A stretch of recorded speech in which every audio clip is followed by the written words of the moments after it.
السلام علیکم ورحمۃ اللہ وبرکاتہ۔ کیا حال ہے سب کا؟ الحمد للہ۔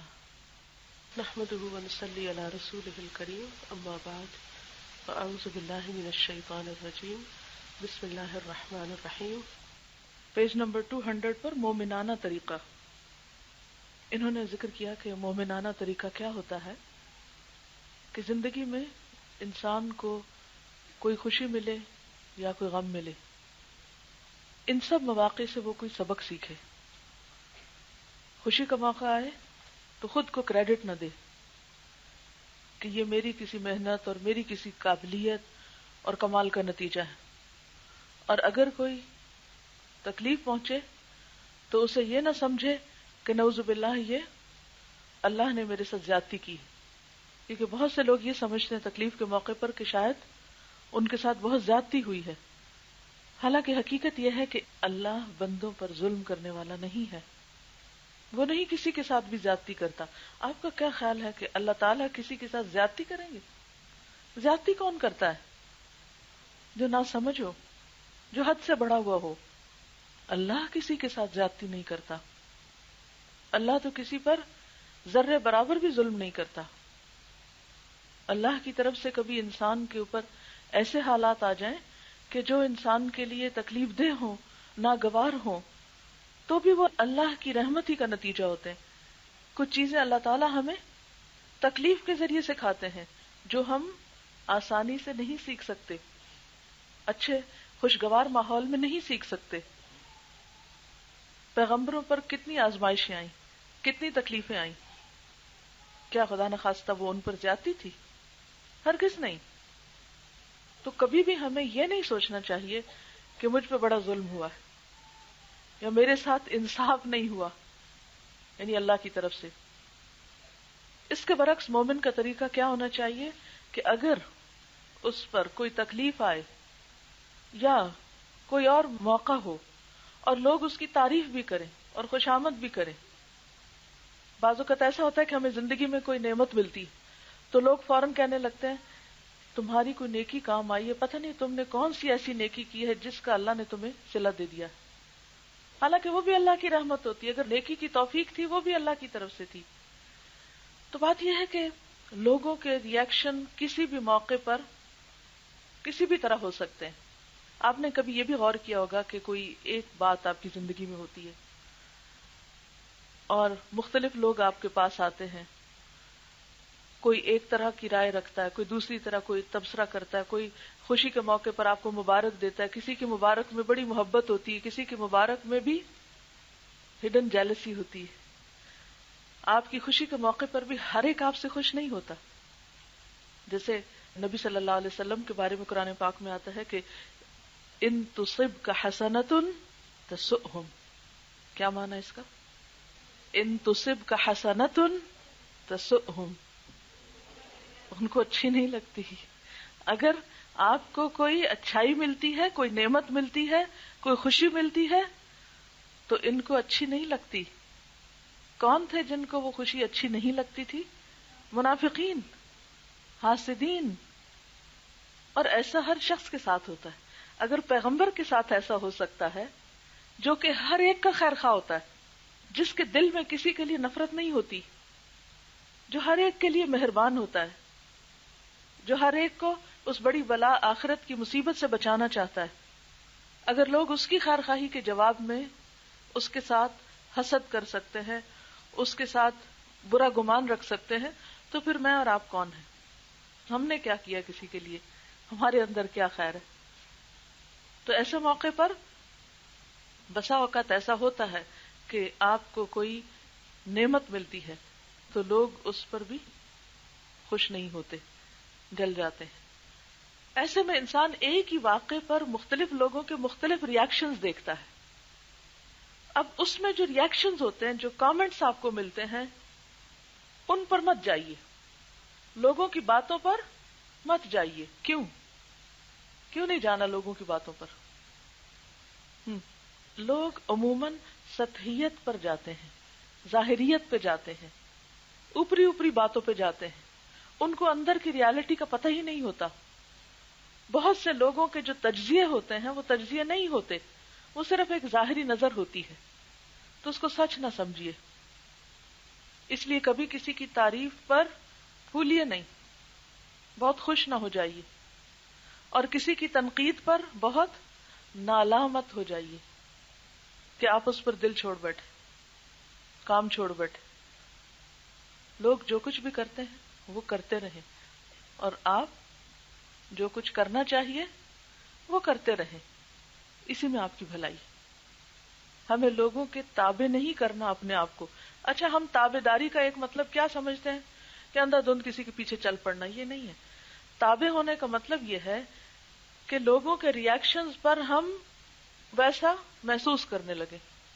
کوئی خوش ہوا، ہم سے تعریف کی تو ہم بہت خوش ہو جائیں، پھول جائیں، اور کوئی ہم سے خوش نہیں تو ہم دل چھوٹا کر بیٹھے. عام طور پر ایسا ہی ہوتا ہے نا. کسی نے کوئی اچھی بات کی تو کیا ہو جاتا ہے، ہم آپے سے باہر ہو جاتے ہیں. اور کسی نے کوئی ایسی بات کر دی جو ہم کو اچھی نہیں لگی تو کیا ہوتا ہے، موڈ آف ہو جاتا ہے، سب کام کاج چھوڑ بیٹھتے ہیں. تو یہ کیا ہے، دراصل آپ کا ریموٹ کنٹرول لوگوں کے ہاتھ میں ہے. تو اس سے زیادہ ناکامی کی بات کیا ہے کہ ہم اپنا ریموٹ کنٹرول کسی کو دے دیں اور وہ جس طرح چاہے ہم سے پلے کرے. یہ پلے کرنا ہے نا، playing with others emotions. Don't let people play with you, be strong. لکھ لیں. تو کل ہم نے جو پڑھا تھا اس میں سے کچھ یاد رہا آپ کو؟ کوئی تجربہ سنائیں گے اپنا؟ کل کا سیکھا کہیں کام آیا یا یہیں سیکھ کے یہیں بھلایا؟ کہتی ہے کہ کل میرے ساتھ کچھ ایسی باتیں ہوئی کہ جو تکلیف دہ تھی، تو میں بار بار یہ سوچتی تھی کہ یہ بھی گزر جائے گا. ہاں گزر گیا نا، گزر گیا الحمدللہ. جی کہتی کل کچھ کام کر رہے تھے، تھوڑا رہ گیا، لوگوں نے کہا چھوڑ دیتے ہیں، تو میں نے کہا کہ نہیں، کر ہی لیتے ہیں، آج ہی کرتے ہیں، معلوم نہیں کہ کل آئے گا یا نہیں آئے گا. الحمدللہ. جی کہتی ہے ان کی ایک فرینڈ رو رہی تھی کہ اسے کسی نے ہرٹ کیا، تو میں نے کہا کہ یہ بھی گزر جائے گا، تو ہنس پڑی. کوئی بھی کباڑ کی چیز ہم کیا کرتے ہیں، پھینک دیتے ہیں نا. تو پھر کباڑ کی باتیں کیوں نہیں پھینکتے، ان کو پھینک دینا چاہیے. جو چیز ہمارے لیے اللہ نے لکھی وہ لے کون سکتا ہے، اور جو لکھی نہیں وہ دے کون سکتا ہے. بے چینی کی کیا ضرورت ہے. کوشش کر کے بس مطمئن ہو جائے ہم نے اپنے حصے کا فرض ادا کر دیا. جی کہتی کہ کل امی میرے ساتھ آئی تھی اور انہیں مطالعے کی اہمیت پتہ چلی، تو بہت عرصے کے بعد انہوں نے کتاب خریدی. اللہ کرے کہ ایسا ہو، کپڑے کی دکانیں کم ہو جائیں، کتابوں کی دکانیں زیادہ کھل جائیں. کوئی کپڑے کی دکان والا تو معافی کے ساتھ وہ کپڑے چھوڑ کے کتابوں کی کھول لیں پھر. جی آپ کو پتہ ہے کہ ایک وقت ایسا تھا کہ جب مسلمانوں کے ہاں لائبریریاں اور مسجدیں نہ دن میں کبھی بند ہوتی تھی نہ رات میں کبھی بند ہوتی. پوری رات دو چیزیں نہیں بند ہوتی تھی. اور اب مسجدیں دن کو بھی بند ہوتی ہیں. کوئی نماز پڑھاتے ساتھ ہی تالا لگا دیتے، تقریب کاری سے بھی ڈر لگتا ہے. اور لائبریریاں تو بیچاری ایک کے بعد ایک ختم ہوتی گئی. پچھلے دنوں لبرٹی میں وہاں پر جتنی کتابوں کی دکانیں تھیں، بک سٹورز، مجھے کچھ کتابیں چاہیے تھی تو لاہور میں نے کسی سے کہا، یا یہاں کسی کہا کہ لاہور کے اس ایریا میں ملیں گی، تو انہوں نے کہا کہ آپ کو سن کے انتہائی افسوس ہوگا کہ وہ جو کتابوں کی دکانیں تھیں وہ سب اب مارکیٹ کپڑے اور دوسری چیزوں کی بن کی، کتب خانے ختم ہو گئے وہاں سے. اس قدر مجھے افسوس ہوا. لاہور میں جو میں پڑھ رہی تھی میرا پسندیدہ مشغلہ بس یہی ہوتا تھا کہ پڑھنے کے بعد کتابوں کی دکانوں پہ چلے جانا، یا وہ وہاں تو سیکنڈ ہینڈ بکس کے وہ بڑے بڑے سٹال لگے ہوتے ہیں. آپ میں سے جو لوگ لاہور رہتے ہیں گئے ہوں گے تو دیکھا ہوگا کہ کس طرح اولڈ بکس کا ایک بہت بڑا بزنس ہے لاہور میں، اور ہر وقت لوگ وہاں، اور کچھ نہیں تو آتے جاتے کتابوں کے ٹائٹلز ہی پڑھتے جاتے ہیں. ایٹ لیسٹ آپ گزر رہے ہیں رستے سے تو کوئی اچھی بات ہی پک کر لیتے ہیں. اور کبھی کبھی اچھا ٹائٹل ہوتا ہے تو اٹھا کے پڑھنے، پھر ایک اٹھاتے ہیں تو دوسرا، کچھ نہ کچھ انسان سیکھ ہی لیتا ہے. آپ کو معلوم ہے کہ ابھی تک بہت سے ملکوں میں ایسا ہے کہ وہاں پر جو بک سٹورز ہیں ان میں باقاعدہ ریڈنگ ایریاز بنے ہوئے ہیں. کئی لوگ کتاب نہیں خرید سکتے، پھر وہ کیا کرتے ہیں، جو انہیں پڑھنا ہوتا ہے وہ کسی بڑے اسٹور میں جا کے بیٹھ جاتے ہیں اور پڑھتے ہیں۔ جو چیپٹرز ہے ٹورانٹو میں بک اسٹور، اگر آپ میں سے کسی نے دیکھا تو اس بلڈنگ سے کئی گنا بڑی بلڈنگ ہے جو صرف بک اسٹور ہے، یعنی بک سیلنگ سینٹر ہے۔ ہر قسم کی کتابیں پڑھیں گی آپ، ایک دفعہ اندر جاؤ جیسے گم ہو گئے آپ، ایک سیکشن میں دوسرے میں، اور کچھ نہیں تو نام ہی پڑھتے چلے جاؤ۔ لیکن یہاں کتابیں تو کیا، لکھنے والے ہی نہیں رہے، لکھنے والے بھی کیوں لکھیں، پڑھنے والے ہی نہیں رہے۔ چلیے کوشچن ہے، صفحہ نمبر بتائیے۔ 202، دو انسان، دونوں چیزیں ہوتی ہیں، لیکن یہ ایک پرووڈ فیکٹ ہے کہ خوف جو کچھ کراتا ہے وہ بعض اوقات محبت نہیں کرا سکتی۔ جی، ایمان جو ہے امید اور خوف دونوں کے درمیان میں، نہ تو اللہ سے ایسا ڈرو کہ مایوس ہو جاؤ، اور نہ ایسی امید رکھو کہ بے خوف ہو جاؤ، تو درمیان میں رہنا چاہیے۔ کبھی ایسا ہوتا ہے کہ محبت میں کام ہوتے ہیں اور کبھی ایسا ہوتا ہے کہ ڈر کے ہوتے ہیں۔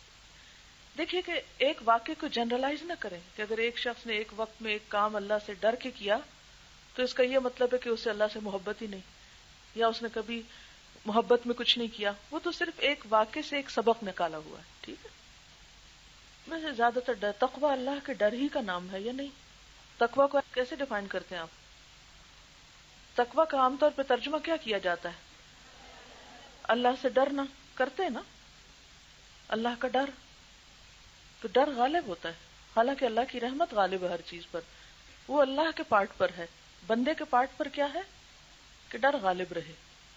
یہ 203 پر ایک بات ہے، 203 دو گواہ، یہ لکھتے ہیں حاجی امداد اللہ صاحب 1817 سے 1899، دیوبند کے بڑے بزرگوں میں سے تھے۔ ان کا طریقہ تھا کہ جب کوئی شخص کسی کے بارے میں کوئی بری بات کہتا تو فوراً کہتے کہ دو گواہ لے آؤ، اور جب دو گواہ نہ لاتے تو بات کو وہیں ختم کر دیتے اور کہتے کہ جب تمہارے پاس اپنی بات کے حق میں دو گواہ نہیں تو تمہاری بات قابل اعتبار نہیں۔ یہ عین شرعی طریقہ ہے۔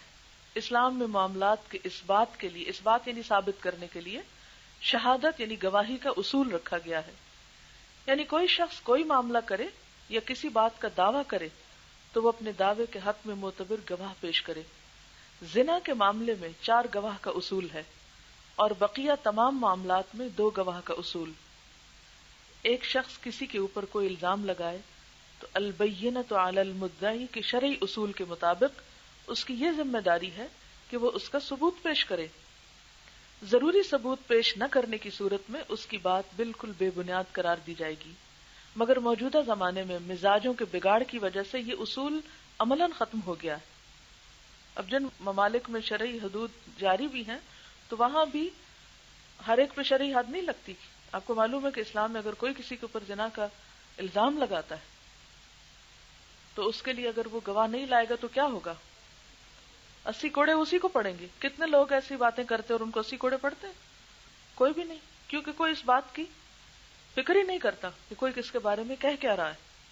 خاص طور پر جس شخص سے کسی وجہ سے شکایت یا تلخی ہو جائے اس کے بارے میں تو کسی قسم کے ثبوت کی قطعاً ضرورت نہیں، جو بھی الٹی بات اس کے بارے میں کہہ دی جائے اس کو سنتے ہی مان لیا جاتا ہے، نہ کوئی ثبوت مانگا جاتا ہے اور نہ 2 گواہ طلب کیے جاتے ہیں۔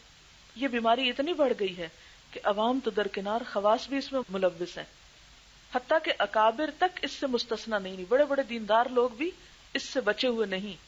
کم از کم میں نے اپنی زندگی میں کسی کے بارے میں نہیں سنا یا جانا کہ اس کے سامنے اس کے مخالف پہ کوئی الزام لگایا جائے اور وہ الزام لگانے والے سے کہے کہ اپنی بات کے ثبوت میں 2 گواہ لاؤ ورنہ تمہاری بات قبول نہیں کی جائے گی۔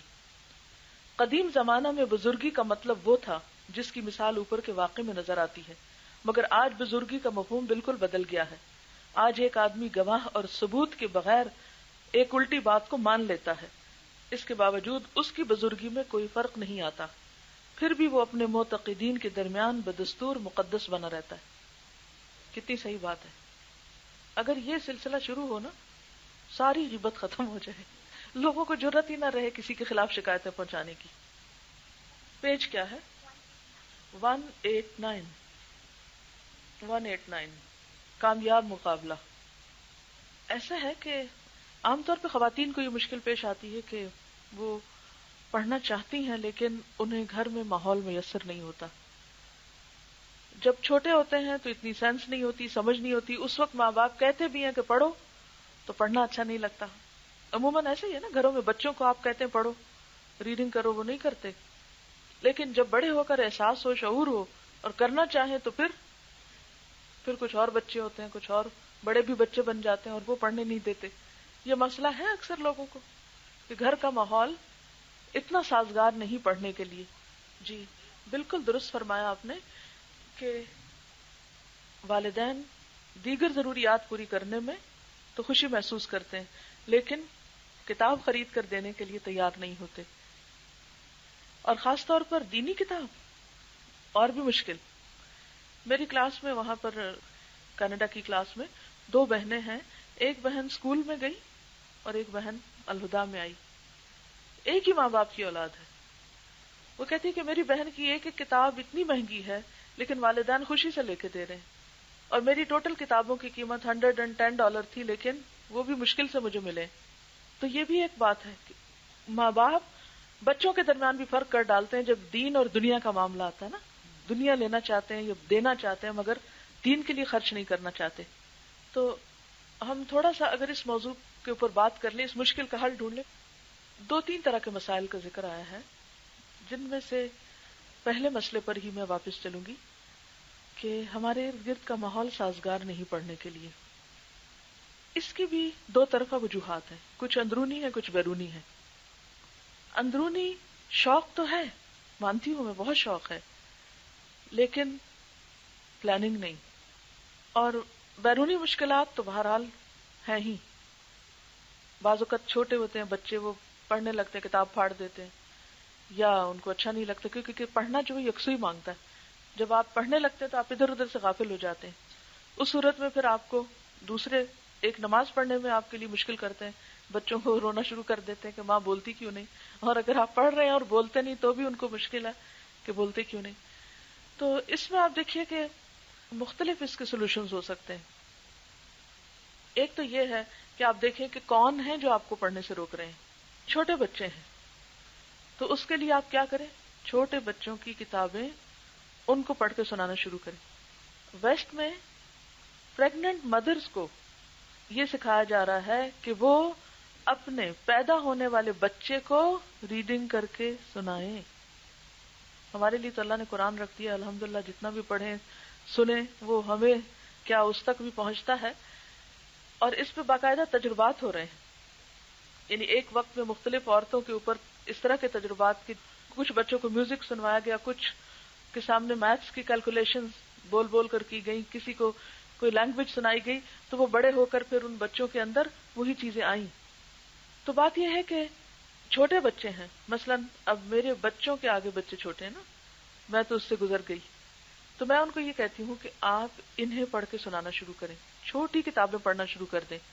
جب آپ انہیں پڑھ کے سنائیں گے تو ان کو سکھانے کے ساتھ ساتھ آپ کی اپنی لینگویج بھی امپروو ہوگی، آپ خود بھی بہت ساری چیزیں اس میں سے سیکھیں گے.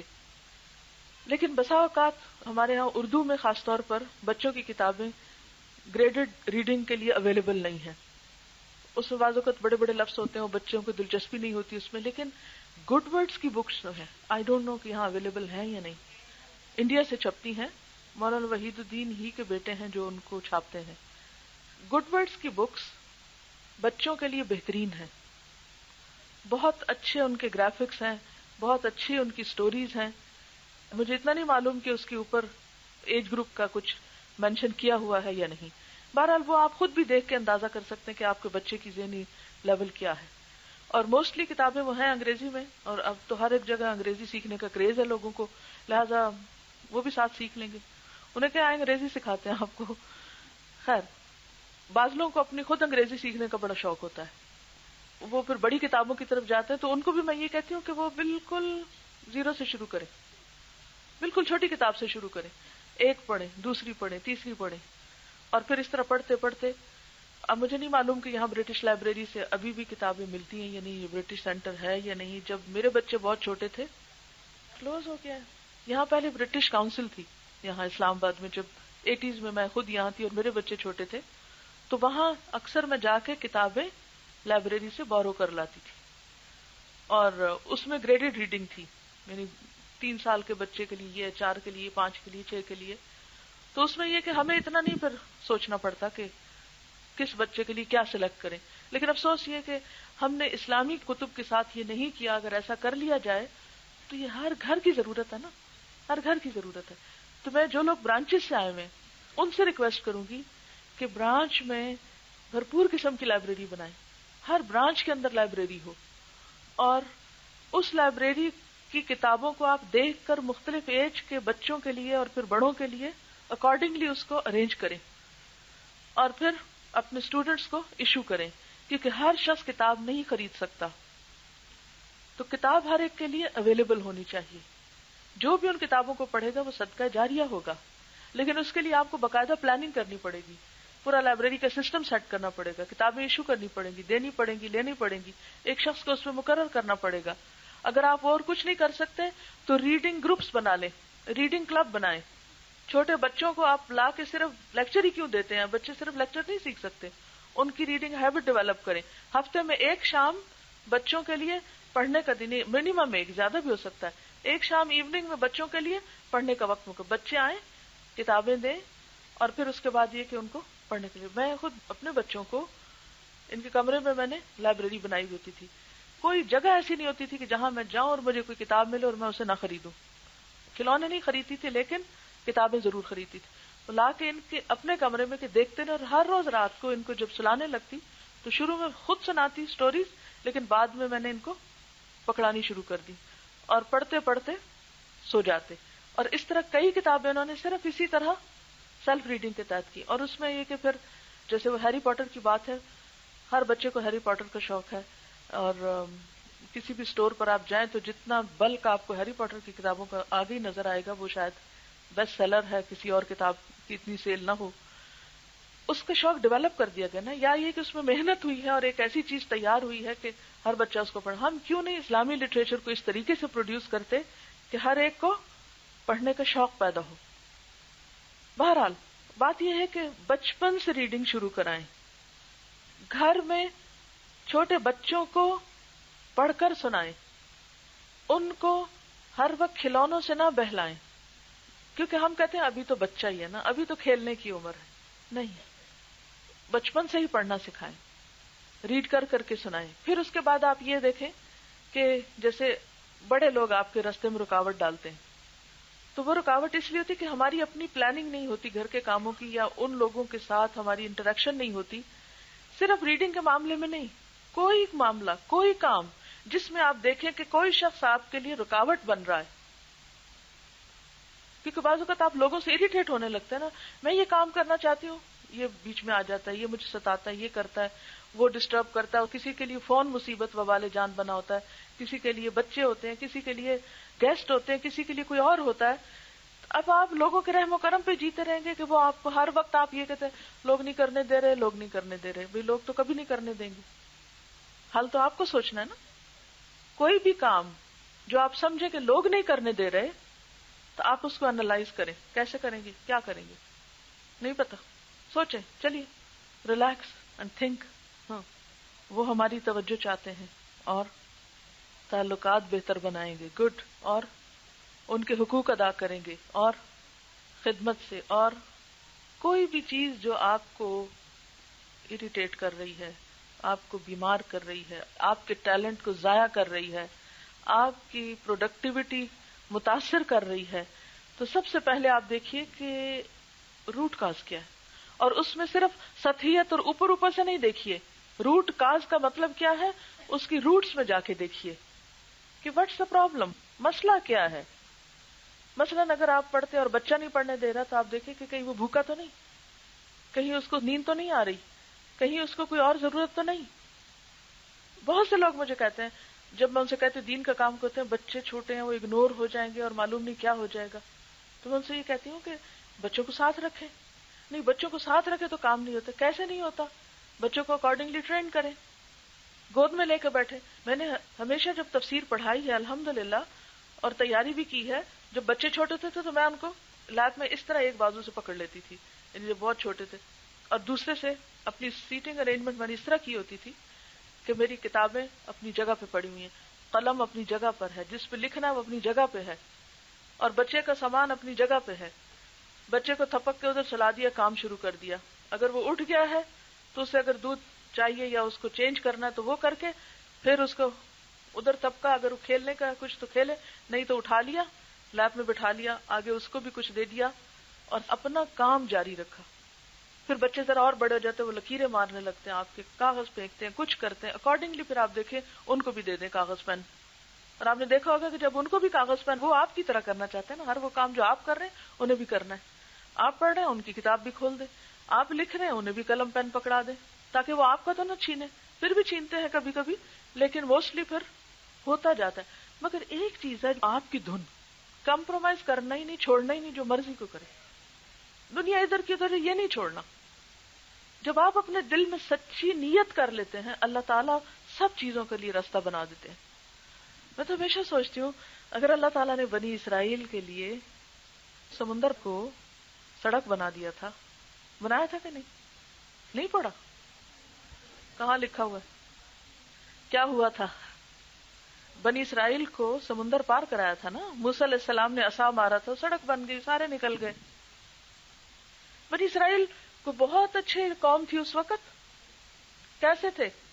کیا حالات تھے ان کے؟ جی، ایسی حالت تھی بنی اسرائیل کی کہ ابھی پار اترے تھے تو جا کے پھر بچڑا بنا لیا. اگر اللہ ان پہ رحم کر سکتا ہے تو اللہ مجھ گنہگار پہ بھی رحم کر سکتا ہے.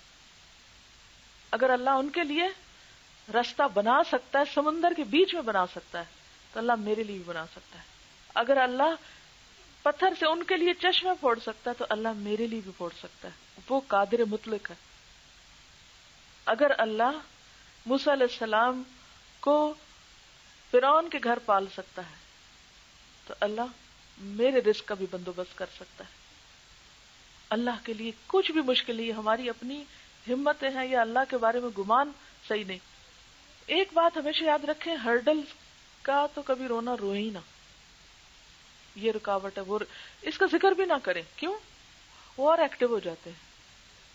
مجھے جو پتہ چلتا ہے نا کہ فلاں شخص میرے راستے میں رکاوٹ بنے گا، کوئی کام کرنا ہوتا ہے، کئی لوگ ہوتے ہیں یہ نہیں ہوتے ہیں نا، آپ کو پتہ چل جاتا ہے. جیسے آپ دیکھیں، آپ کچھ خواتین کو بازار جانے کا شوق ہوتا ہوگا مثلاً آپ کو کبھی. اچھا، اب جب آپ نکلنے لگتے تھے تو بچوں کو اگر پتہ چل جائے کہ یہ ماں جانے لگی ہے بازار تو وہ کیا کرتے ہیں؟ پیچھے چل پڑتے ہیں نا، ہم نے بھی ساتھ جانا ہے. اچھا، پھر آپ کیا کرتے ہیں؟ جانے سے پہلے اعلان کرتے ہیں میں بازار جا رہی ہوں. کیا کرتے ہیں؟ کیوں چھپتے ہیں؟ تاکہ وہ ہمیں تنگ نہ کریں. میں ایسے جب مجھے پتہ چلتا نا کہ یہ شخص مجھے اس کام سے روکے گا، کرنے نہیں دے گا، میں اس کے سامنے اپنے منصوبوں کا ذکر ہی نہیں کرتی کہ میں نے کرنا ہے. کیا ضرورت ہے اعلان کرنے کی؟ اللہ سے دعا کر لیتی ہوں، چپ کر کے لگی رہتی ہوں، اور جب کرنا ہوتا ہے تو میں آرام سے کہہ دیتی ہوں مجھے یہ کرنا ہے. That's it. اللہ نے رستہ ہموار کیا ہوتا ہے، دل مسخر کیا ہوتا ہے، اور اللہ کرا دیتا ہے. مشکلات جو ہیں وہ مزید اپرچونٹیز کا ذریعہ بنتے ہیں. دماغ بھی کھلتا ہے، راستے بھی مزید کھلتے ہیں. دو نہیں، بعض اوقات کئی ایک کھل جاتے ہیں. ان مال یسری یسرا نہیں ہے، واقعی عسری یسرا ہے. بالکل صحیح ہے کہ مشکلات اس وقت نظر آتی ہیں جب ہم اپنے گول سے نظر ہٹا لیتے ہیں. اور یہ کتنی سچی بات ہے نا کہ اگر آپ کسی ایک چیز کے اوپر فوکس کیے ہوئے ہیں تو باقی ساری چیزیں کیا ہوگی. مثلا اس وقت میں نے چھت کے ایک اس پوائنٹ پہ فوکس کیا ہوا ہے اور آپ میں سے کوئی مجھے نظر نہیں آ رہا. اتنا مجھے پتا نیچے کچھ لوگ ہیں، لیکن میری نگاہ بلند ہے اس لیے کچھ بھی نظر نہیں آ رہا نیچے سے. اور اگر میں وہاں سے نظر نیچے کر لوں گی تو پھر کیا ہوگا؟ وہ غائب اور ڈھیروں ڈھیر مشکلات. جب ہمیں بازار جانا ہوتا ہے تو ہم کسی نہ کسی طرح بچوں کو سیٹل کر ہی لیتے ہیں. صبح جلدی اٹھیں گے، جلدی نہلائیں دھلائیں گے، جلدی ان کو کھلائیں پلائیں گے، دوبارہ جلدی سلا دیں گے، پھر کسی کو بلا لیں گے ذرا ان کو دیکھ رکھنا میں ابھی آتی ہوں، اور پھر چلے جائیں گے. تو اگر دنیا کے کاموں کے لیے ہم یہ کر سکتے ہیں تو قرآن سیکھنے سکھانے کے لیے اپنا کوئی بھی جو مقصد ہے زندگی کا، کیا ہم اس کے لیے نہیں کر سکتے؟ اس کے لیے بھی کر سکتے ہیں. Good question. ہم بچوں کو تو ہینڈل کر سکتے ہیں، بڑوں کو کیسے کریں؟ ان کو بھی بچہ سمجھا کریں، کیونکہ اگر وہ بڑے ہوتے تو وہ ایسا نہ کرتے. وہ بھی بچے ہی ہوتے ہیں، ان کو بھی کوئی ریزننگ نہیں چاہیے ہوتی. ریزننگ نہیں چاہیے ہوتی. ان کو کیا چاہیے ہوتا ہے؟ توجہ چاہیے ہوتی ہے آپ کی تھوڑی سی. تو ان کو بھی پیار سے، محبت سے، کیونکہ بعض اوقات ہم اپنا نقطہ نظر دلیلوں کے ساتھ پروو کرنے لگتے ہیں کہ جو ہم کر رہے ہیں یہ کیا ہے، یہ بہت درست ہے، اور اس کی یہ دلیل ہے. اس کی دلیل سے عموماً لوگ نہیں مانا کرتے. کس سے مانتے ہیں؟ پیار سے، نرمی سے. تو وہ نرمی کا طریقہ اختیار کیجیے. بالکل. آپ پڑھنے کے لیے جگہ مقرر کیجیے، وقت مقرر کیجیے، کچھ ٹارگٹ رکھیے. اس سے آپ کی جو ابزارپشن ہے وہ بڑھے گی زیادہ افیکٹو ریڈنگ کے لیے. ایک ہے کیجول ریڈنگ اور ایک ہے افیکٹو ریڈنگ. افیکٹو ریڈنگ کے لیے وقت، جگہ اور کوانٹٹی. کتنا پڑھنا ہے؟ 1 پیج پڑھنا ہے، 2 پڑھنے ہیں، 5 پڑھنے ہیں، اور جتنا آپ نے رکھا ہے اس کو پورا کیجیے. مجھے اس طرح کے پڑھنے نے بہت فائدہ دیا، اور عموماً اس طرح میں نے بہت صبح میں پڑھا جب باقی لوگ سو رہے ہوتے ہیں. کوئی ہرڈل نہیں، کوئی رکاوٹ نہیں، کوئی کچھ نہیں. اور اگر میں خود سوتی رہوں اور پھر جب سب کے اٹھنے کا ٹائم ہے میں بھی اس وقت اٹھوں تو کیا ہوگا؟ اب تو پھر باقی لوگوں کی ڈیمانڈز ہیں. اب وہ وقت تو گزر گیا. تو وہ وقت آپ دوسروں سے تھوڑا پہلے اٹھ جائیں. بہت زیادہ نہیں پہلے اٹھ سکتے، صرف آدھ گھنٹہ پہلے اپنے گھر والوں سے اٹھ جائیں. اس آدھ گھنٹے میں بھی آپ کو بہت کچھ مل جائے گا. ہر روز 3 چیزیں لازم کر لیں پڑھنی اپنے اوپر. ایک ہے قرآن مجید کی تلاوت، لازم کر لیں، چاہے 1 صفحہ، چاہے 2 صفحے، یا اس سے زیادہ جتنا بھی. صحابہ کرام کتنا پڑھتے تھے؟ فضائل قرآن ایک کتاب ہے اقبال کیلانی کی، آپ میں سے کسی کے پاس ہے؟ بہت اچھی کتاب ہے. اس میں پتہ چلتا ہے کہ صحابہ کرام کے قرآن مجید پڑھنے کا طریقہ کیا تھا، کتنا کتنا روز پڑھتے تھے.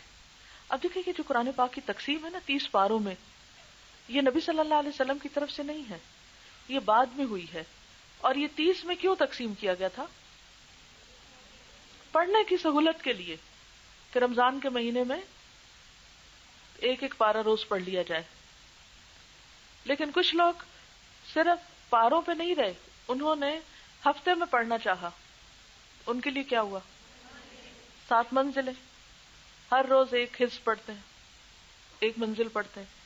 انہوں نے 7 دن میں کیا. جو لوگ 3 دن میں پڑھتے ہیں وہ ہر روز کتنا پڑھتے ہیں؟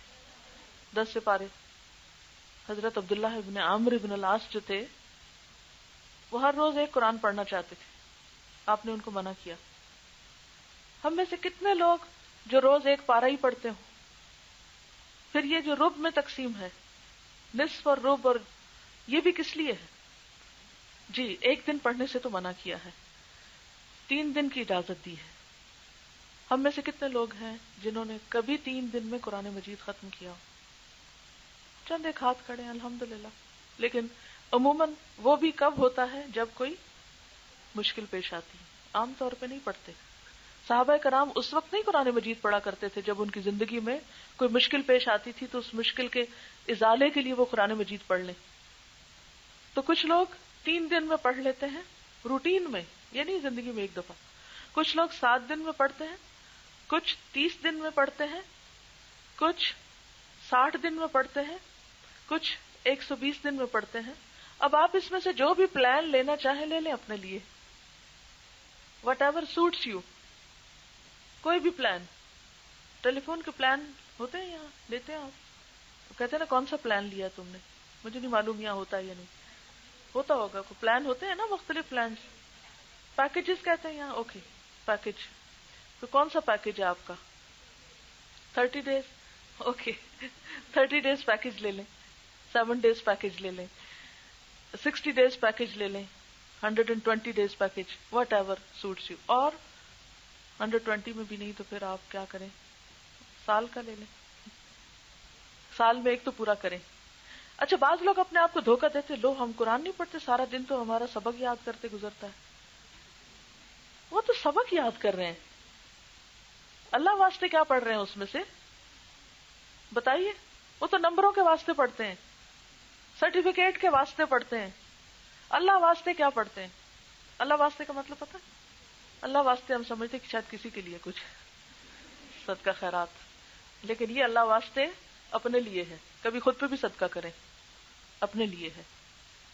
تو ایک چیز جو پڑھنے میں آپ کو پڑھنی ہے ہر صورت, صبح میں فجر کی نماز کے بعد باتیں کیے بغیر, وہ کیا ضرورت پڑے تو کر بھی لیں, کوئی منع نہیں ہے, لیکن کوشش کریں کہ اس وقت باتیں نہ ہوں, اس وقت اللہ ہی سے باتیں ہوں. اس وقت آپ پہلی چیز جو کھولیں, پہلی کتاب جو آپ کھولیں وہ کیا ہو؟ قرآن مجید. فَاقْرَؤُوا مَا تَيَسَّرَ مِنْهُ, فَاقْرَؤُوا مَا تَيَسَّرَ مِنْهُ, جو بھی پیکج اختیار کریں. لیکن اگر آپ نے روٹین بنائی ہے نا 1 پیج ڈیلی, تو پھر اس کو مس نہیں کرنا, ڈو اٹ. کیونکہ اللہ تعالیٰ کو کون سے کام پسند ہیں؟ جو تھوڑے ہوں لیکن مستقل ہوں. بس پکی گرہ لگانی کہ کچھ ہو جائے یہ تو کرنا ہی کرنا نا, کوئی مرے یا جیے. کئی دفعہ لوگ ایسا, گھر میں کوئی فوت ہو گیا, آج تو نہیں پڑھنا کیونکہ وہ فوت ہو گیا. آج کیا شادی ہے, آج بھی نہیں پڑھنا. آج کے گیسٹ آ گئے ہیں, اور آج یہ ہم کہیں گیسٹ چلے گئے ہیں, اور ہر روز ایک نیا شغل. اب تو عید آ رہی ہے, اور اب تو پتہ نہیں کیا آ رہا ہے. کچھ بھی ہو جائے, کچھ بھی ہو جائے, چاہے عید کا دن ہو, چاہے بقرہ عید کا دن ہو, چاہے شادی ہو, چاہے اپنی شادی ہو یا کسی کی شادی ہو یا بچے کی ہو یا کچھ ہو, بس اس کو تو کھولنا ہی کھولنا ہے, عادت بنا لیں. اس کے بعد کم از کم ایک حدیث, کم سے کم حدیث کی کوئی نہ کوئی کتاب ہمیشہ مطالعے میں رکھیں. میری جو کتاب ہے وہ باریک ہے, میں چونکہ عربی کی ڈائریکٹ پڑھتی ہوں, ترجمے سے کیا ہوتا ہے پھر تھوڑا رہ جاتا ہے, آدھی عربی آدھی, لیکن جو خالی عربی کی ہے وہ ذرا سے زیادہ. میں نے یہ طریقہ رکھا ہوا ہے 2 پیج, یعنی یہ 2 پیج میں احادیث کا پڑھتے ہیں. آج کل الحمدللہ میں صحیح مسلم پڑھ رہی ہوں, اور اگر وہ ختم یہاں آ کے حدیث ہوئی ہے تو وہاں تک پڑھ لیتی, پھر اگلے دن, یعنی 2 پیج کا اندازہ میں نے رکھا ہوا ہے. اور میرے خیال ہے شاید میں نے سمر میں شروع کی تھی اور اب تقریباً نصف پہ پہنچی ہوئی ہوں, اور اس میں تھوڑا سا وقت صرف لگتا ہے, لیکن ہر روز ایک نئی چیز کی یاد دہانی ہو جاتی ہے. تو بڑی کتابیں شروع کرنے سے پہلے چھوٹی کر لیں, جیسے قال رسول اللہ صلی اللہ علیہ وسلم, 1 پیج پڑھ لیں یا 1 حدیث ہی پڑھ لیں, کوئی بات نہیں. 100 حدیثیں ہیں, 3 مہینے میں کتاب ختم ہو جائے گی. ورنہ تو 3 سال سے بھی اگر آپ کے گھر میں رکھی ہے تو نہیں پڑھی گئی ہوگی. بہت سے لوگ کتابیں خریدنے کے بھی شوقین ہوتے ہیں, لیکن پھر بھی نہیں پڑھتے, خرید کے بھی ان پر ڈسٹ ہی پڑتی رہتی. کسی کے ساتھ ایسا تو نہیں معاملہ؟ سچ سچ بتائیے, ہے نا؟ بعض اوقات ماں باپ اس لیے نہیں لے کے دیتے کہ پہلی تو پڑھی نہیں ہے, اور کیا کرنی, صرف دکھاوا, ٹھیک ہے نا؟ تو مقرر کیجئے. انشاءاللہ آپ دیکھیں گے کہ اتنا تھوڑے وقت میں آپ اتنی ساری چیزیں پڑھ جائیں گے. تیسری چیز, اچھی کسی کتاب کا مطالعہ. مثلا مجھے اب یاد نہیں, میں اپنی دین انسانیت وہیں چھوڑ کر آئی ہوں, آج کل میری تھوڑی سی آخر میں رہ گئی ہے. میں اس کے صرف 2 پیج پڑھتی ہوں صبح, 2, ایک ادھر سے ایک ادھر سے, دیٹس اٹ, اس سے زیادہ نہیں. اور اس میں سے جو مجھے لیسن لینا ہوتا ہے بس وہ یا تو کہیں لکھ لیتی ہوں یا انڈر لائن کر لیتی ہوں یا بس دل میں بٹھا لیتی ہوں. تو اس کا فائدہ یہ ہوتا ہے کہ ادھر کوئی مسئلہ پیش آتا ہے, ادھر سے کسی کا واقعہ پڑھ لیتی ہوں تو اچھا مزہ آتا ہے. اور ایکسٹرا ریڈنگ کے لیے عام طور پہ میں بایوگرافیز پڑھتی ہوں. عمر فاروق کے بارے میں نے آج کل شروع کی ہوئی ہے, تھوڑی سی باقی ہے میری. ان میں بہت کچھ سیکھنے کو ملتا ہے, کیونکہ اہدنا الصراط المستقیم صراط الذین انعمت علیہم. تو بایوگرافیز جو ہیں مختلف لوگوں کی, اور خاص طور پر صحابہ کرام کے جو حالات ہیں اور پھر بڑے بڑے لوگوں کے جو حالات ہیں, اگر آپ پڑھیں تو آپ دیکھیں گے کہ وہ یعنی کامیاب لوگوں کی زندگیاں. اس کو پڑھنے سے کیا فائدہ ہوتا ہے؟ ایک تو ایک کہانی ہوتی ہے, اس کہانی میں تاریخ بھی ہوتی ہے. اب میں حضرت عمر کا پڑھ رہی ہوں تو اس میں اتنی اسلامک ہسٹری ہے, کون کون سے علاقے مسلمانوں نے فتح کیے, کہاں کہاں کیے, پھر ان علاقوں کے نام پڑھتی ہوں, پھر میں اسے نقشے پہ دیکھتی ہوں کہ یہ کہاں ہے یہ علاقہ, اچھا یہاں تک مسلمان پہنچ گئے, اور پھر جہاں کی زبان کیا تھی, اور کون صحابہ تھے وہاں, کس نے وہ جگہ فتح کی, کیسے وہاں پر اسلام پھیلا. اس طرح کی جو چھوٹی چھوٹی چیزیں بہت اچھی ہوتی. اس میں یہ ہے کہ کوئی تعداد نہیں مقرر، کیونکہ وہ تو کہانی چل رہی ہے نا. تو آپ کیا کر سکتے ہیں، جتنے صفحے آپ پڑھ سکیں پڑھ لیں. ایک پڑھ سکے ایک، 10 پڑھ سکے 10، 20 پڑھ سکے 20. اور پھر ایسی کتاب جو ہے وہ آپ کیا کر سکتے ہیں، کچن میں بھی لے جا کے رکھ سکتے ہیں، کیونکہ کہانی ایسی چیز ہے کہ چلتی رہتی ہے. کھانا پکاتے وقت کچھ چیزیں ایسی ہوتی ہیں کہ جو آپ کو انتظار کرواتی ہیں. مثلاً کیا پکوانا انتظار کراتا ہے؟ گوشت گلنے میں انتظار کرنا پڑتا ہے. اچھا، اور جی چاول دم، ٹھیک ہے. اور دودھ بوائل کرنے میں وہ اس پہ نہ پڑی ہے، بالکل پڑھائی بند ہو جائے گی، روز ہی ابلا پڑا ہوگا، پھر روز چولہا صاف کرنا پڑے گا. جی، تو یہ آپ خود اندازہ کر سکتے ہیں کہ کس جگہ میرا وقت ضائع ہوتا ہے.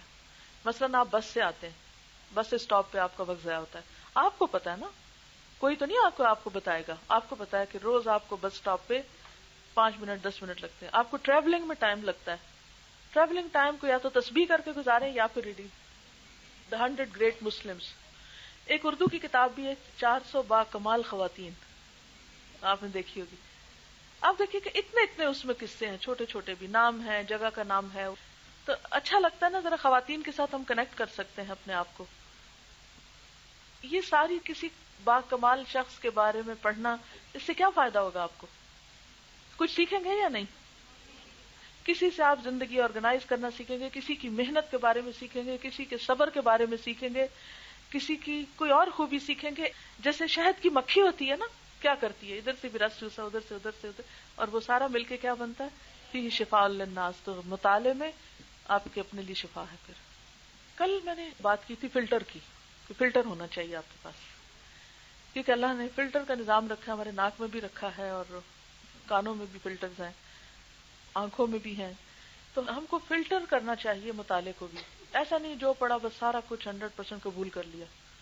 اس کو سفٹ کریں، اس کو دیکھیں کہ کیا صحیح ہے کیا غلط ہے. قرآن آپ کے پاس ہے، اللہ نے معیار دے دیا ہے، باقی چیزیں اس کے اندر سے نکل جائیں گی.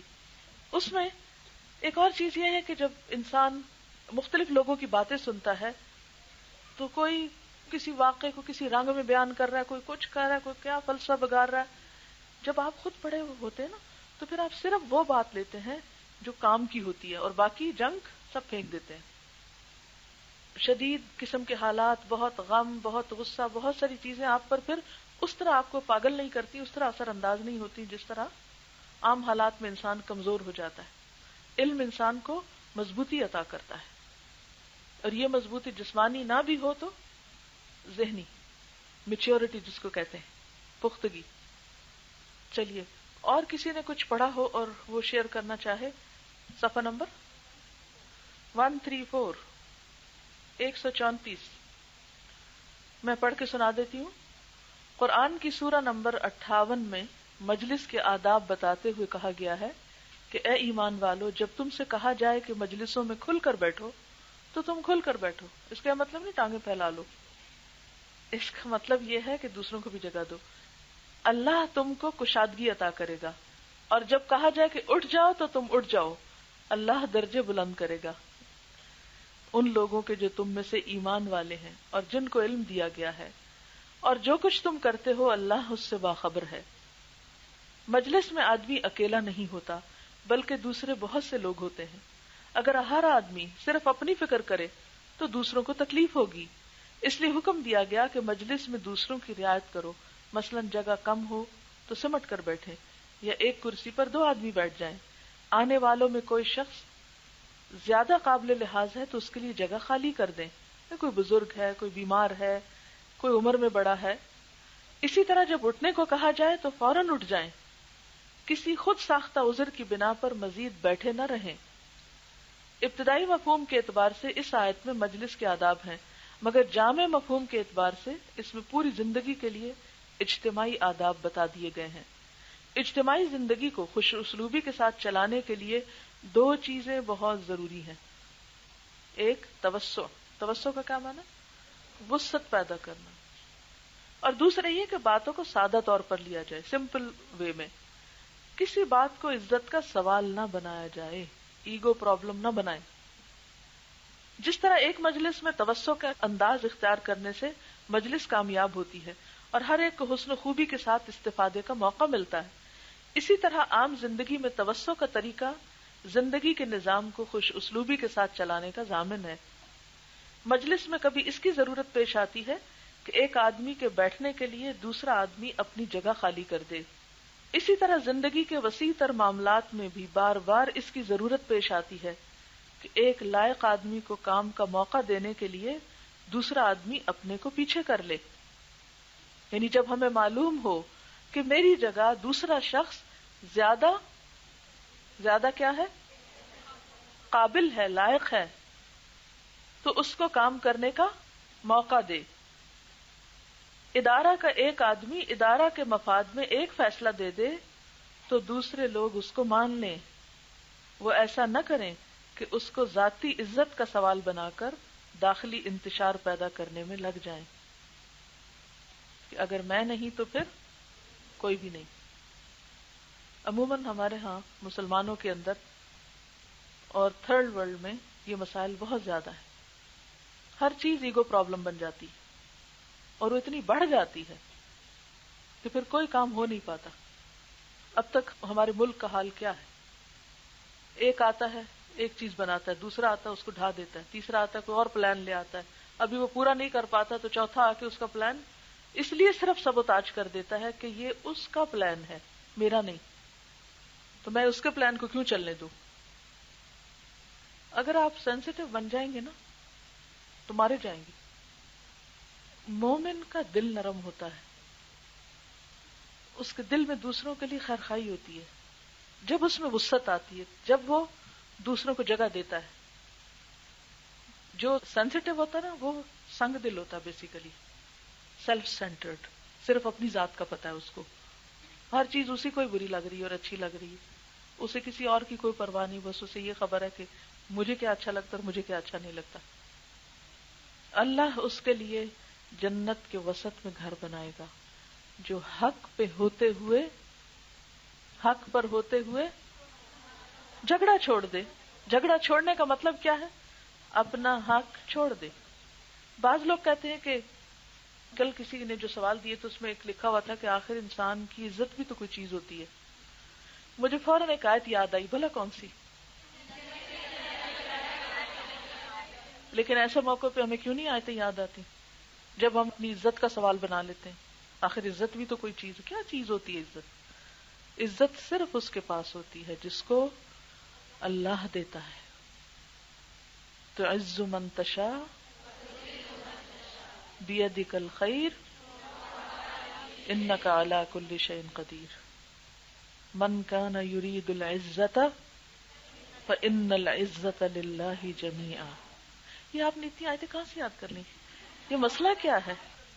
ھذا من فضل ربی۔ الحمدللہ، نہیں مجھے حقیقت میں میرے اندر تک خوشی ہوتی ہے جب میں آپ سے آیتیں کمپلیٹ کرواتی ہوں۔ I really enjoy it۔ الحمدللہ، اللہ آپ کو یہ علم مبارک کرے، اور یہ ہر ایسے موقع پر جہاں ضرورت ہو آپ کو یاد آ جایا کرے اور اپنے اصل معنی میں یاد آئے اور واقعی عمل کر سکے، کیونکہ قرآن رٹنے کی چیز تھوڑی ہے اور موقع بے موقع ہنسی مذاق بنا کے اس کو کوٹ کرنے کی چیز نہیں ہے۔ تو جس نے سوال لکھا اس کو یہ جواب آنا چاہیے تھا کہ آخر عزت بھی تو کوئی چیز ہوتی، بھئی عزت اللہ کے پاس ہے، ہماری ڈیمانڈ کرنے سے عزت نہیں ملے گی۔ ایکسپٹ کر لے چیزوں کو تو چیزیں آسان ہو جاتی۔ بہت اچھی بات ہے کہ جب بھی کوئی آپ سے جھگڑا کرے تو یہ دیکھیں کہ اس کی غلطی بڑی ہے یا آپ کا معاف کرنا بڑا ہے، عفو درگزر بڑا ہے۔ بعض اوقات غلطی بہت بڑی ہوتی ہے لیکن ہمارا عفو درگزر اس سے بڑا ہونا چاہیے، اور آپ ایک دفعہ فیصلہ کر لینا تو آپ دیکھیں گے آپ کے لیے آسان ہو جائے گا۔ جب دوسروں کو عزت دیں گے تو ہی عزت ملے گی۔ انسان کی تباہی اس وقت شروع ہوتی ہے جب وہ اپنے آپ کو مکمل سمجھ لیتا ہے۔ وَمَن يُوقَ شُحَّ نَفْسِهِ فَأُولَٰئِكَ هُمُ الْمُفْلِحُونَ۔ جی آپ فرمائیے۔ شاباش۔ کہ دوسرے کی بات کو سادہ طور پہ لیا جائے۔ ہم عام طور پر دوسرے کی بات کو الٹے معنی میں لے لیتے ہیں کہ اس نے اگر یہ کہا ہے تو ضرور اس کے پیچھے اس کا کوئی اور مقصد ہے، سیدھی بات نہیں کی اس نے۔ ایز اٹ از لے لیں جیسے کوئی کرے. جی فرمائیے آپ. اوکے 140 پہ بہت سے سوالوں کا جواب ہے. عنوان بتائیے 140 پر. قرآنی طریقہ. جہالت کے مقابلے میں اعراض، عمل سوء کے مقابلے میں عمل حسن، ایذا رسانی کے مقابلے میں صبر، حمیت جاہلیت کے مقابلے میں سکینت. چلیے اگر آپ کو کچھ پوچھنا ہے تو پوچھ لیجئے.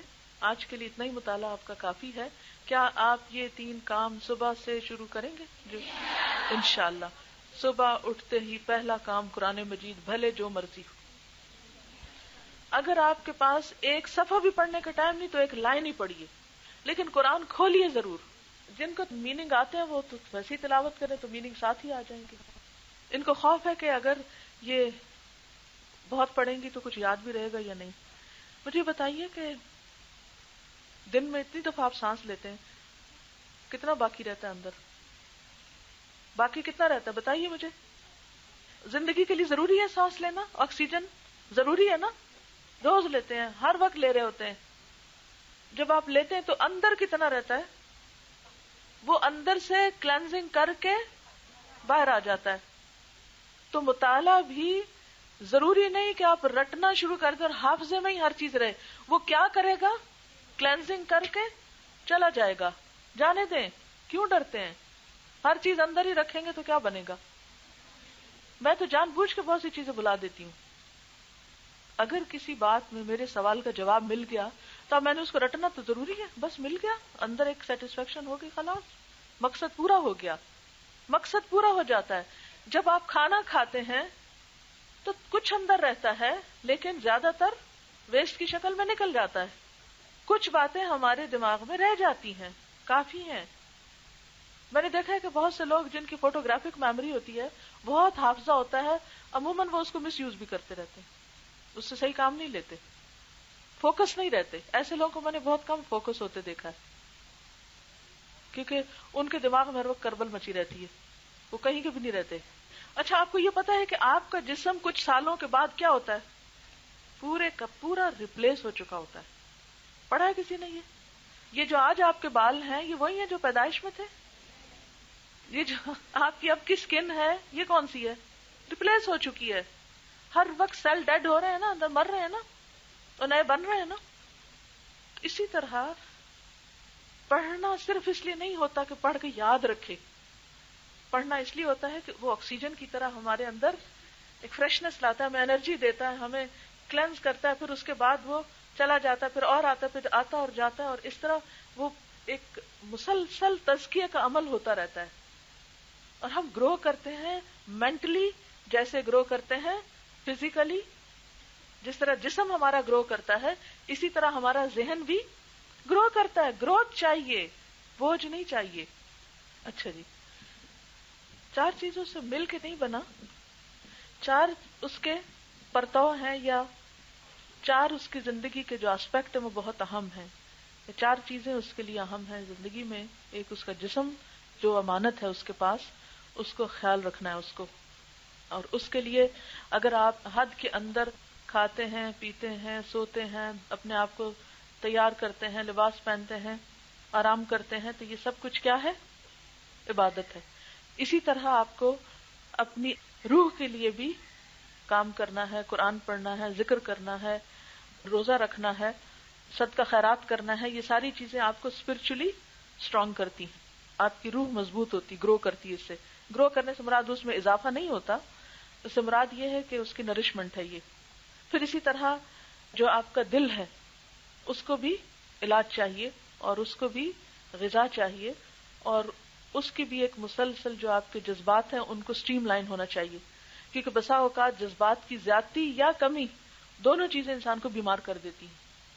خوشی کی زیادتی، کئی لوگ تو ہر وقت ہنسنا فرض سمجھتے ہیں یا ہنسانا فرض سمجھتے ہیں. نہیں، وہ ہنسے وقت پہ ہنسے، ہر وقت ہنستے نہ رہے. ہر وقت ہنسنا بھی اچھا نہیں ہوتا. کچھ لوگوں کو ہر وقت رونے کی عادت ہوتی ہے، بات بات پہ رونا شروع کر دیتے ہیں، وہ بھی اچھا نہیں ہوتا. اس سے دوسرے بیزار ہوتے ہیں یا نہیں ہوتے. اگر آپ کے بچے آپ دیکھیں اماں ہر وقت روتی ہے، ان بیچاروں کے دل پکڑے رہیں گے. اگر آپ کے شوہر آپ کو دیکھیں گے نا ہر وقت ہی روتی ہے، وہ بیزار ہو جائیں گے، وہ شکل نہیں دیکھنا چاہیں گے. نہ ہر وقت رویا کریں، نہ ہر وقت ہنسا کریں. ہر وقت غصہ کرنا بھی اچھا نہیں ہوتا. اور ہر وقت بالکل ٹھنڈے ہی بیٹھے رہنا بھی اچھا نہیں ہوتا، کبھی غصہ بھی ٹھیک ہوتا مگر حد کے اندر.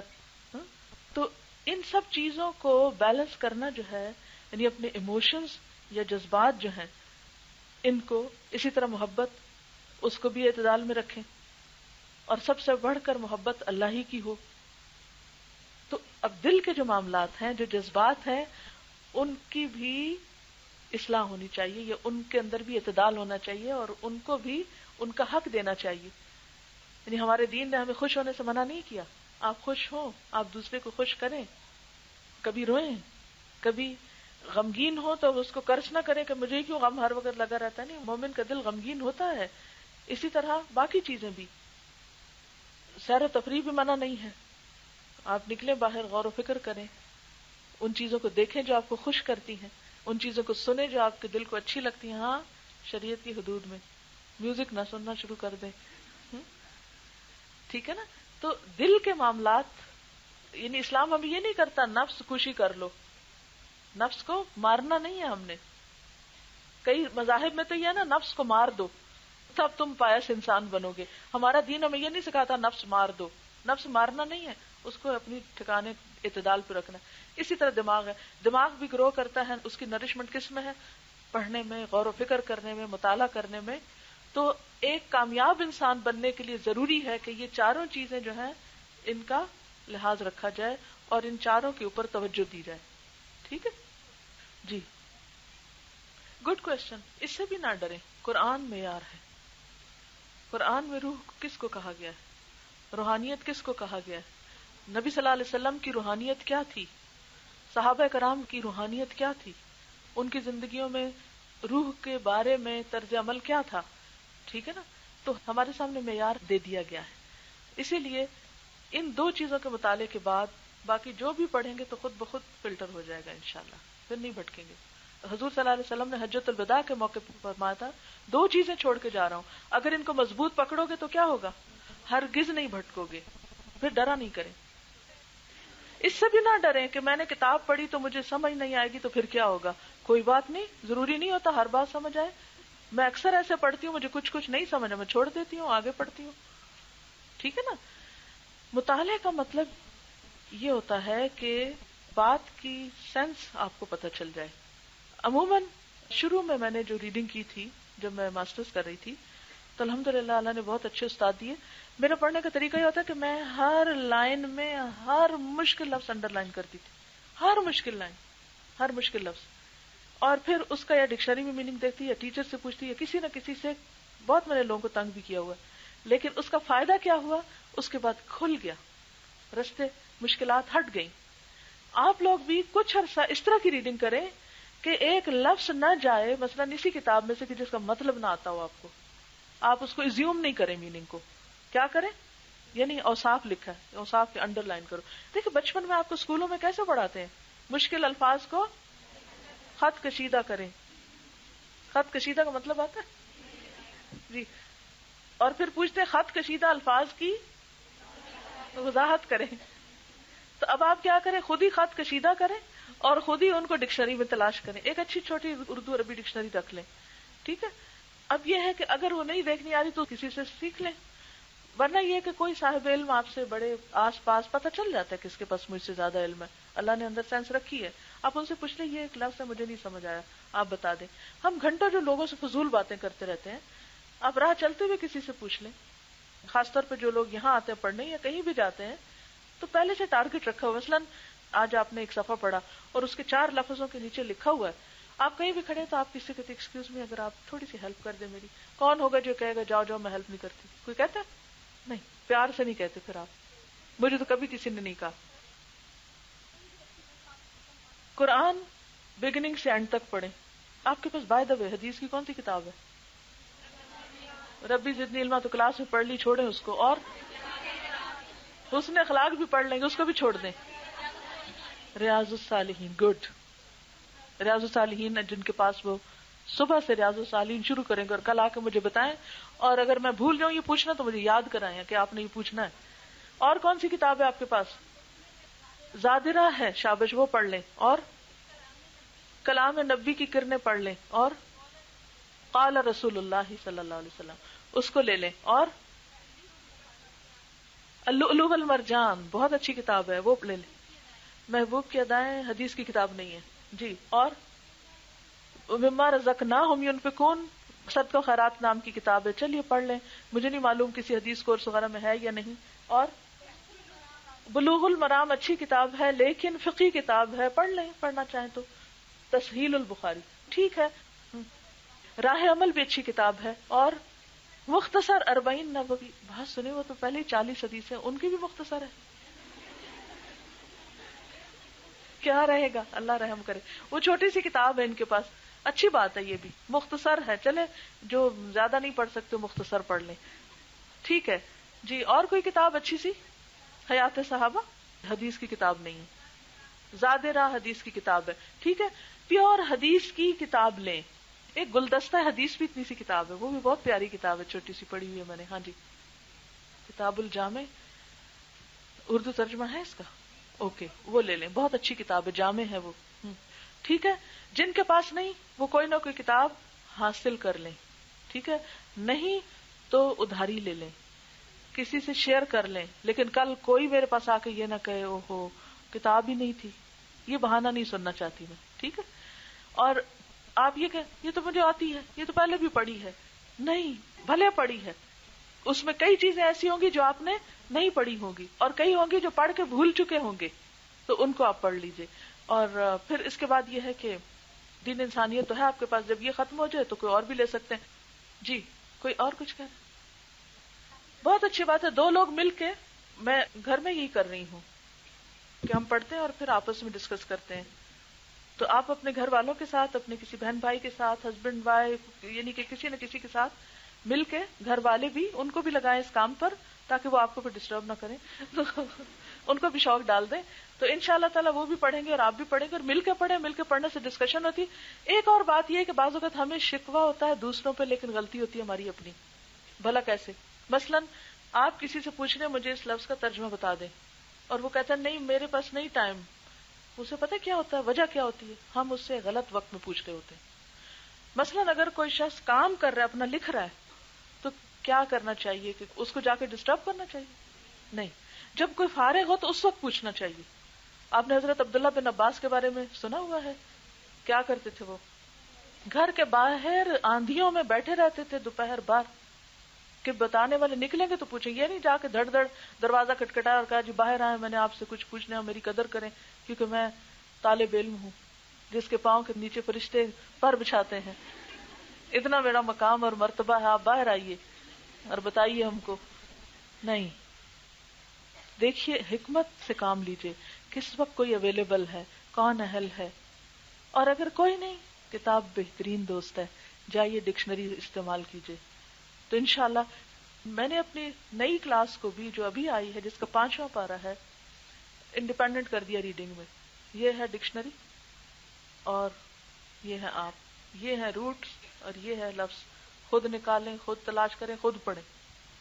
مت آئے میرے پاس یہ پوچھنے کے لیے کہ اس لفظ کا مطلب کیا ہے. جب میرے پاس کوئی آتا ہے نا پوچھنے کے لیے کہ اس لفظ کا کیا مطلب، میں کہتی ہوں ڈکشنری دیکھی تھی، ڈکشنری دیکھی تھی.